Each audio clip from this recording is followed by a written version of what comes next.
Hello friends, আজি আমি শিকিম আফটাৰ ইফেক্টত এটা নতুন 3D টেক্সট স্ক্ৰলিং ইফেক্ট। এই ইফেক্টটো ক্ৰিয়েট কৰাৰ কাৰণে আপোনালোকৰ সফটৱেৰ আফটাৰ ইফেক্টৰ প্ৰয়োজন হ'ব। সেই সফটৱেৰটো ওপেন কৰি লওক। এতিয়া কি কৰিম, মোৰ আফটাৰ ইফেক্টত আপোনালোকে দেখিব পাৰে ইয়াতে আহিছে যে নিউ কম্পোজিশন আৰু ইয়াতে আছে নিউ কম্পোজিশন ফ্ৰম ফুটেজ। এতিয়া কি কৰিম, আপোনালোকে যদি ইচ্ছা কৰে ইয়াত ক্লিক কৰি আপোনালোকে কম্পোজিশন ক্ৰিয়েট কৰিব পাৰিব আৰু ইয়াতে এটা ইয়াতে ক্ৰিয়েট নিউ কম্পোজিশন এই আইকনটোত ক্লিক কৰিও ক্ৰিয়েট কৰিব পাৰিব। এতিয়া কি কৰিম, সাধাৰণতে মই এইটোৰ পৰাই ক্ৰিয়েট কৰোঁ। এইটোত ক্লিক কৰি মই ইয়াতে লিখিম, প্ৰথম এটা কম্প লাগিব। কম্প সদায় জৰুৰী হয় কম্পোজিশন এটা আফটাৰ ইফেক্টৰ কাৰণে, কাৰণ সেই কম্পোজিশনবিলাক এনিমেট কৰিহে ছিংগলকৈ আমি এনিমেশ্যনটো ক্ৰিয়েট কৰোঁ। এতিয়া কি হৈছে, ইয়াতে আপোনালোকে চাব পাৰে কম্পৰ জাগাত আমি ৰিনেম কৰি লিখি লৈছোঁ ৰেণ্ডাৰ, আৰু ইয়াৰ যোনটো ৱাইডৰ চাইজ আছে সেইটো HD কৰি 1920 আৰু যোনটো হাইট আছে সেইটো আমি 1080 ক্ৰিয়েট কৰি ল'ম। আৰু ইয়াতে আমি ছেকেণ্ডটো 10 ছেকেণ্ডে ৰাখিব দিম, অ'কে কৰিম। তাৰপিছত আপোনালোকে ইয়াতে এতিয়া চাব পাৰে ইয়াতে এইটো কম্পোজিশন আমাৰ হৈ গ'ল। এতিয়া আমাৰ নিউ এটা কম্পোজিশন লাগিব, সেইটো হৈছে টেক্সট, TEXT টেক্সট। আৰু ইয়াতে আমি চাইজ কৰি দিম 800 আৰু ইয়াতে চাইজ কৰি দিম হাইট 100। FPS 30 ছেকেণ্ড ডিউৰেশ্যন যোনটো টাইম থাকে সেইটো 10 থাকিব দিম আৰু আমি অ'কে কৰিম। আৰু আমাক এটা কম্পোজিশন লাগিব, সেইটো হৈছে এছেম্বল, ASSEMBLE এছেম্বল, মানে য'ত আমি গোটেই এই টেক্সটৰ ডিজাইনবিলাক ক্ৰিয়েট কৰিম। এছেম্বল এটা আমি ক্ৰিয়েট কৰি অ'কে কৰিম, কিন্তু তাৰে আগতে আমি যোনটো ইয়াৰ চাইজ 1920 আৰু ইয়াৰ হাইটটো 1080 কৰি ল'ম। কৰাৰ পিছত আৰু আমাক এটা কম্প লাগিব, সেইটো হৈছে মেপ। ইয়াত লিখিম MAP মেপ, MAP আৰু যোনটো ইয়াৰ চাইজ 1080 কৰি অ'কে কৰিম। এতিয়া আমাৰ প্ৰথম কাম আছে যে ইয়াতে মেপটোত আমাৰ এটা ছলিড এটা লাগিব। ৰাইট ক্লিক কৰিম, নিউ ছলিড, ইয়াতে লিখিম BG,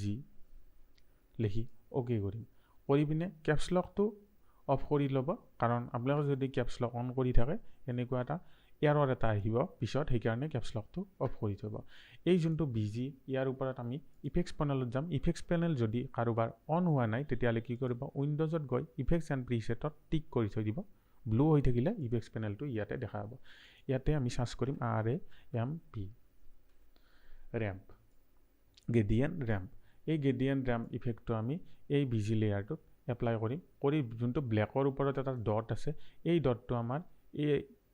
লেফ্ট ছাইডে এইখিনিত থ'ম, আৰু যোনটো হোৱাইটৰ পইণ্ট আছে আমি এই ছাইডে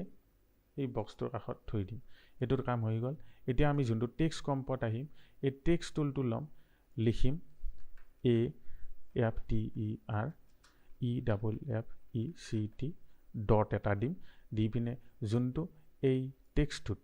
এবাৰ ক্লিক কৰি কণ্ট্ৰল প্ৰেছ কৰি ইয়াতে যে এংকাৰ পইণ্ট টুল আছে এইটোত পেন বিহাইণ্ড এংকাৰ পইণ্ট টুল ডাবল ক্লিক কৰিম। যোনটো এংকাৰ পইণ্ট আছে এইটো মিডিলত গুচি আহিব, কেপছলকটো অফ কৰি থৈ দিব। আৰু যোনটো এই লেয়াৰটো চিলেক্ট কৰি ইয়াতে আপোনালোকে চাব পাৰে এলাইন আছে। এলাইন টুলটো যদি আপোনালোকে চিলেক্ট ইয়াতে অহা নাই, উইণ্ডোজত গৈ এলাইন টুলটো টিক কৰি চাব, তেতিয়া এলাইন টুলটো ইয়াতে দেখা পাব। এতিয়া কি কৰিম, এলাইনত গৈ আমি এইটো মিডিল কৰি ল'ম। লৈ পিনে চাব পাৰে যদি আপোনালোকে এইটো ইফাল সিফাল হৈ থাকে তেতিয়াহ'লে এইটো আপোনালোকে প্ৰব্লেম পাব পিছত, সেইকাৰণে আমি মিডিলত কৰি ল'ম। লৈ পিনে এতিয়া আমাৰ কি কৰিব, এছেম্বল কম্পত আহিব। আহি পিনে ইয়াতে আমি যোনটো ইয়াতে টেক্সট কম এইটো আমি ড্ৰেগ কৰিম। কৰি পেলাই যোনটো ইয়াতে আপোনালোকে ওপৰত দেখিব এটা স্নেপিং টুল আছে, এই যোনটো স্নেপিং টুল, এই স্নেপিং টুলটো আপোনালোকে অন হৈ থাকিব দিব, কাৰণ আমাৰ যোনটো ইয়াৰে এংকাৰ পইণ্ট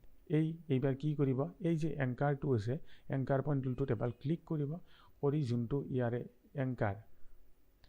সেইটো ইয়াতে লৈ আহিব। তাৰে আগতে এটা কাম আছে, আমাৰ যোনটো টেক্সট কম্প আছে এইটোৰ তলত এটা কালাৰ এটা দিব লাগিব, সেইটো হৈছে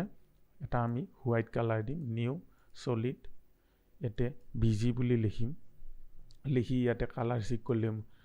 হোৱাইট কৰি ওকে কৰিম কৰি পিনে এই যোনটো লেয়াৰটো এইটো তলত থম আৰু আফটাৰ ইফেক্ট যোনটো এতিয়া টেক্সটটো দেখা নাই কালাৰটো টেক্সটৰ চেঞ্জ কৰিব লাগিব গতিকে আমি যোনটো ইয়াতে এটা লিখা আছিল আফটাৰ ইফেক্ট এই লেয়াৰটোত যাই আমি ডাবল টিক কৰিম এই আখৰকেইটা সিলেক্ট হ'ব হোৱাৰ পিছত ইয়াতে গৈ আপোনালোকে ইয়াৰ কালাৰটো চেঞ্জ কৰি ল'ব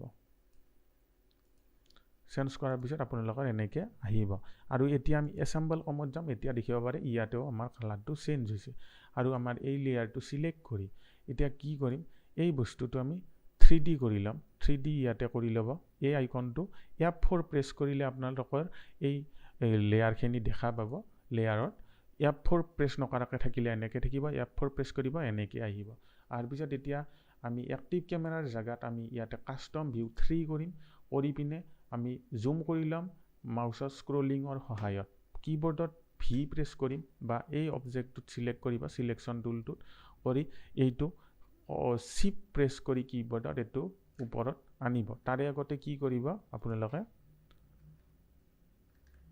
এটো ডুপ্লিকেট কৰিব কন্ট্ৰোল D প্ৰেছ কৰি আৰু যোনটো এইটো V প্ৰেছ কৰি সিলেক্টিভ টুলেদি আপোনালোকে এইটো এনেকে লৈ আহিব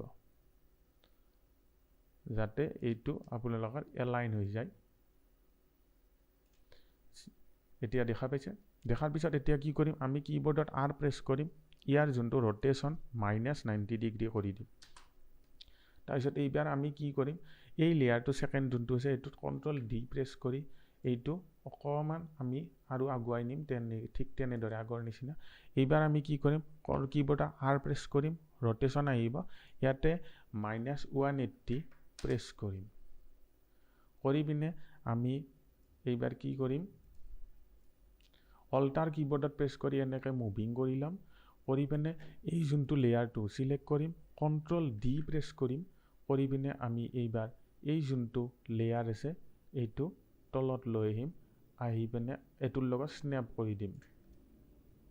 দেখা পালে অল্টাৰ প্ৰেছ কৰিবা আৰু এনেকৈ চাব চাই পিনে চাব এনেকৈ ঠিকে আছে না নাই স্ন্যাপিং হৈছে না নাই তাৰপিছত এতিয়া কি কৰিম এই লেয়াৰটোতো R প্ৰেছ কৰিম ইয়াতে -270 কৰিম কৰাৰ পিছত আপোনালোকে চাব পাৰে এনেকৈ অল্টাৰ প্ৰেছ কৰি এনেকৈ চাব পাৰে এটা বক্সি শেপ টাইপ এটা ডিজাইন লৈছে এতিয়া আমি কি কৰিম এই গটেল কেটা সিলেক্ট কৰি কিবোৰ্ডত U প্ৰেছ কৰিম কৰাৰ পিছত আপোনালোকৰ গটেইখিনি rotationৰ যোনখিনি মানে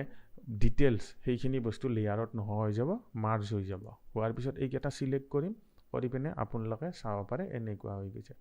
এতিয়া আমি কি কৰিম ইয়াতে ৰাইট ক্লিক কৰিম নিউ ইয়াতে নাল অবজেক্ট এটা সিলেক্ট কৰিম আৰু এই নাল অবজেক্টটো সিলেক্ট কৰি কিবোৰ্ডৰ কন্ট্ৰোল প্ৰেছ কৰি এংকাৰ পইণ্ট টুলত ডাবল ক্লিক কৰিম ইয়াৰে যোনটো এংকাৰ আছে এটো মিডিলত গুচি যাব আৰু নাল অবজেক্টটো সিলেক্ট কৰি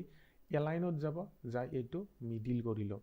লোৱাৰ পিছত চাব পাৰে এতিয়া আমি কি কৰিম কাস্টম ভিউত যাম যাই পিনে আমি ইয়াতে যোনটো ভিউ আছে এইটো লেফট কৰি দিম দিয়াৰ পিছত আপোনালোকে চাব পাৰে এইটো ৰেড যে কালাৰ দেখিছে এই ৰেড কালাৰটো নাল এইটো মিডিলত আছে আমাক এই গুণকেটা লেয়াৰ আছে এই কেটা হৈছে এই ইয়েলো কালাৰৰ বক্সটো এইটো আমি নাল অবজেক্টৰ মানে বক্সটোৰ লগত মিলাব লাগিব গতিকে কিবোৰ্ডত P প্ৰেছ কৰিম কৰি পিনে ইয়াৰে আমাৰ যোনটো জেডৰ ভ্যালু এই জেডৰ ভ্যালুটো আপোনালোকে এনেকৈ নিনি মিলাই চাব লাগিব আমি ইয়াৰ ভ্যালুটো 50 কৰিম এটো 50 কৰাৰ কাৰণে ট্ৰাই কৰিম আপোনালোকে চাব 50 কৰি দিলো লগে লগে আপোনালোকে চাব পাৰে এইটো মিডিলত আহি গৈছে আৰু যোনটো নাল অবজেক্ট আছে এইটো মিডিলত আহি গৈছে এতিয়া কি কৰিম এই তলৰ লেয়াৰ কেটা অনলি সিলেক্ট কৰাৰ আগতে আমি ইয়াতে নাল অবজেক্টটো 3D কৰিম কৰি পিনে এই যোনটো টেক্সটৰ লেয়াৰ কেটা আছে এই কেটা সিলেক্ট কৰি আপোনালোকে যদি F4 প্ৰেছ কৰে এনেকৈ আহিব F4 প্ৰেছ কৰি পিনে এই যোনটো এটা আপোনালোকৰ এডাল পেৰেন্ট টুল আছে পেৰেন্ট টুল বুলি কয় এই পেৰেন্ট টুলডাল আপোনাৰ নাল অবজেক্টটোত লেয়াৰটোত নি ড্ৰেগ কৰি দিব ইয়াতে নাল বুলি আহিব আহাৰ পিছত আমি কি কৰিম এতিয়া নেক্সট কাম হৈছে আমাৰ এক্টিভ ক্যামেৰাত যাম যাই পিনে আমি ইয়াৰ যোনটো ইয়াতে গোটেইকেইটা সিলেক্ট কৰিম ইউ প্ৰেছ কৰিম কৰি ক্লোজ কৰিম তাৰপিছত নাল অবজেক্টটো সিলেক্ট কৰি আৰ প্ৰেছ কৰিম কৰি পিনে আপোনালোকে চাব পাৰে এনেকৈ ৰটেশ্যন লৈছে গোটেই বস্তুটোই হ'লে আমি কি কৰিম এইটো এতিয়া এনিমেটেড হ'ব লাগিব গতিকে আমি এক্সৰ ভেলুত এবাৰ ষ্টপ ৱাচ আইকনত ক্লিক কৰিম আৰু একদম লাষ্ট ফ্ৰেমলৈকে যাম যাই ইয়াৰ ভেলুটো আমি 1 কৰিম এতিয়া চাব পাৰে আপোনালোকৰ এটা এনিমেশ্যন এটা ক্ৰিয়েট হৈছে এইটো চাব পাৰে এনেকৈ নৰ্মেলি এটা এনিমেশ্যন ক্ৰিয়েট হ'ল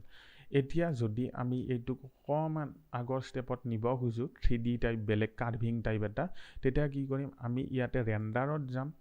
যাই পিনে আমি যোনটো ইয়াতে এসেম্বল এটা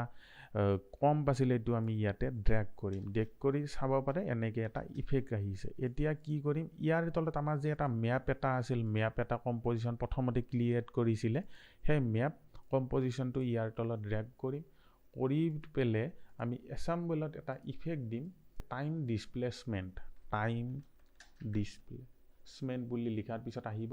এই যোনটো ইফেক্টটো আমি এসেম্বল লেয়াৰটোত মানে টেক্সচাৰ লেয়াৰটোত ড্ৰেগ কৰিম কৰি ইয়াতে এসেম্বলৰ জায়গাত মেপ কৰি দিম দিয়াৰ পিছত আপোনালোকৰ এনেকৈ এটা এনিমেশ্যন হৈ আহি যাব কিন্তু আমাক বেকগ্ৰাউণ্ডৰ লেয়াৰটো ব্ল্যাক লাগে গতিকে আমি এই যোনটো সেকেন্ড লেয়াৰ আছে এইটো অফ কৰি দিম এটা চাব পাৰে আপোনালোকৰ এনেকুৱাকে এটা এনিমেশ্যন এটা ক্ৰিয়েট হৈছে